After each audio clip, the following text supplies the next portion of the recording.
30ª legislatura, que é esta que está em vigor agora. Para falar um pouco mais sobre essa missão e, claro, algumas metas de mandato também, recebemos a deputada aqui em nossos estúdios. Seja muito bem-vinda, deputada.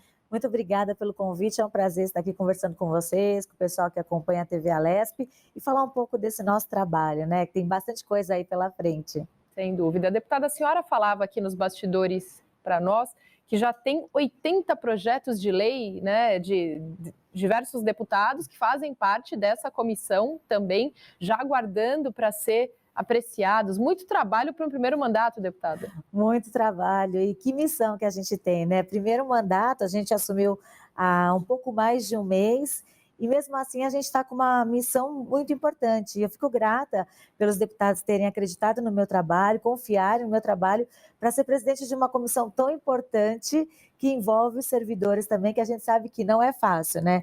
Eles têm muitos direitos a serem garantidos e você contornar isso, né? Como garantir os direitos dos servidores, né? E também zelar pelo governo do estado é uma missão bem difícil, mas eu gosto de desafios. E aí eu pedi para fazer um levantamento, porque a comissão elegeu o presidente na semana passada, um levantamento para saber o que a gente tem, né, de imediato para essa comissão. E são quase 80 projetos de lei que vão ter que passar por essa comissão, por isso eu marquei até uma reunião hoje com os funcionários da Alesp, que são responsáveis por isso, para a gente ver o que é mais prioridade nesse momento, para quem que a gente vai direcionar esses projetos para fazer uma avaliação, porque senão fica muito vago, né? Então são 80, os 80 a gente vai discutir agora? Não vai, né? A gente não tem condições. Então o que é prioridade, né? Então hoje a gente vai ter essa reunião para começar a direcionar esses projetos para os deputados. Ainda é muito cedo, né, deputada, para falar justamente sobre essa comissão, assim, porque a senhora está recebendo tudo agora, vai fazer essa reunião, acredito que existam projetos de extrema urgência, outros nem tanto, é de fato esse processo de avaliação. E aí já fica o convite aqui, por favor, para que a senhora possa retornar para falar com muito mais afinco sobre esses 80 projetos que serão estudados. A partir dessa reunião de hoje, a gente já vai ter esse levantamento. Por isso que eu marquei com eles, né? Para a gente entender o que é prioridade e o que não é. Porque são 80, você sabe que não vai conseguir discutir todos agora. Então, o que precisa ser agora? Eu sei que quando foi anunciado que eu era presidente da comissão, as minhas redes sociais já começaram a ser bombardeadas, no bom sentido, né? Por funcionários, servidores, pessoas que fizeram concursos públicos, que aguardam alguns projetos serem aprovados e me pediram ajuda.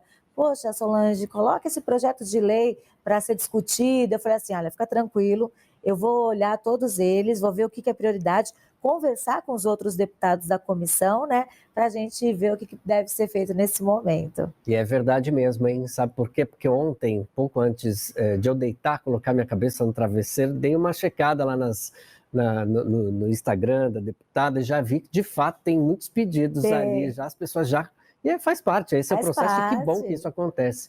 E não somente lá, mas se não me engano, olha, tem pessoas, inclusive, comentando já aqui no YouTube, né, Mari? É isso aí, deputada, não só as suas redes sociais, mas as nossas aqui do Estúdio Alesp também estão movimentadas, já temos alguns internautas aqui parabenizando a senhora pela presidência à frente dessa comissão legal. E também pelo seu trabalho, desejando boa sorte no seu trabalho que se inicia aqui na Assembleia Legislativa.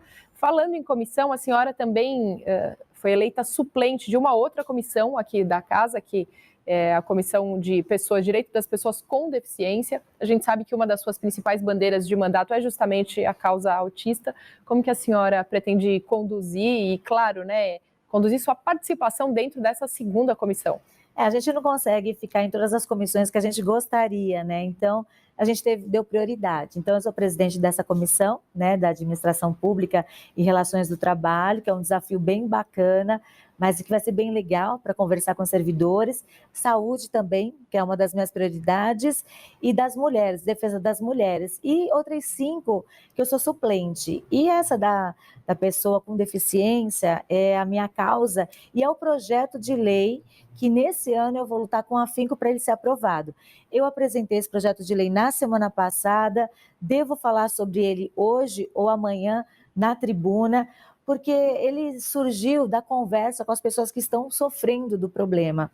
Eu participo também de uma associação, eu sou coordenadora de assuntos legislativos da Associação Nacional para a Inclusão das Pessoas Autistas e conversei com alguns deles já adultos e eles falaram de um problema que às vezes a gente não percebe que tem e que pode ser resolvido às vezes de uma forma mais simples.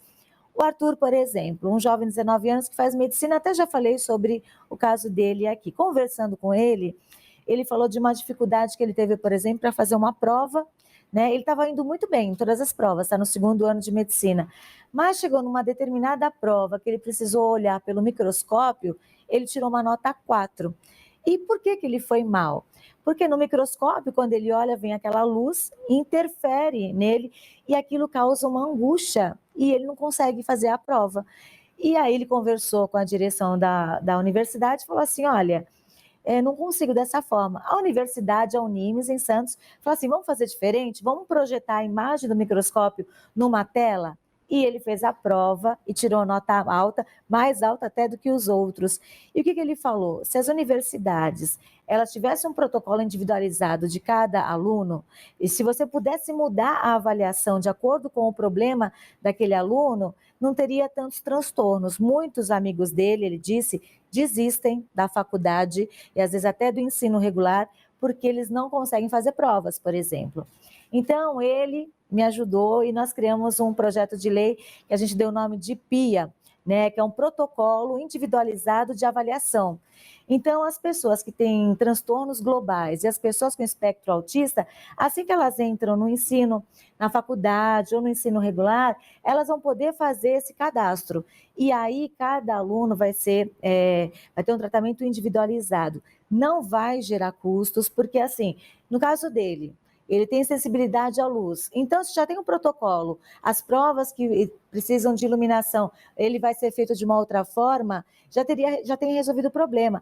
A Unimes faz esse trabalho, a Faculdade de Direito da USP também faz esse trabalho individualizado, mas são poucos que fazem. Então, a gente criou esse projeto para cada aluno com esse transtorno global do desenvolvimento ou que tenha um autismo, elas possam ter esse outro olhar. E assim, ele está muito feliz, porque ele falou assim, Solange, às vezes as pessoas não olham pela gente, né? Então, não adianta você conseguir entrar na faculdade, na escola e desistir no meio do caminho. Então, essa vai ser uma bandeira forte, eu vou começar a falar sobre isso e pedir ajuda da comunidade, dos deputados, para aprovar esse projeto. Nossa, e sem dúvida alguma, vai ser muito bem acolhido aqui nessa Casa de Leis, justamente porque a gente tem falado tanto sobre esse assunto, e que lindo isso, não é? Que bom essa individualidade, e aí ser levada para um todo também para diversas partes do nosso estado. Para alguns autistas, só para complementar, por exemplo, eles têm problema, toda surpresa, seja positiva ou negativa, para eles é ruim. A prova, você fazer uma prova e ter aquele tempo para fazer, isso pode fazer com que ele não consiga fazer a avaliação. Então, por que em alguns casos, por exemplo, não trocar a prova por um trabalho, que ele vai ter mais tempo para fazer e isso não vai causar um problema nele? Então, são coisas simples que as escolas, as universidades podem fazer e faz com que esse aluno não desista no meio do caminho. Deputada, a senhora falou também sobre a questão da saúde, e esse assunto é caríssimo para a senhora, não? Sim, por eu ter sofrido com a minha saúde, quando eu descobri um câncer de mama, lutei pelo câncer de mama e graças a Deus eu consegui chegar à cura e muitas mulheres não conseguem alcançar isso. Então a gente já tem feito várias reuniões em entidades, em hospitais, com dirigentes de saúde de algumas cidades. O CROSS, que é um problemaço, né? Vocês sabem disso, a falta de vagas, por que isso está acontecendo? E até nessa comissão, quando foi instalada a comissão também, na semana passada, foi eleito presidente e vice, eu pedi para a gente, um dos assuntos a gente tratar, é ir até o CROSS, entender o sistema, como funciona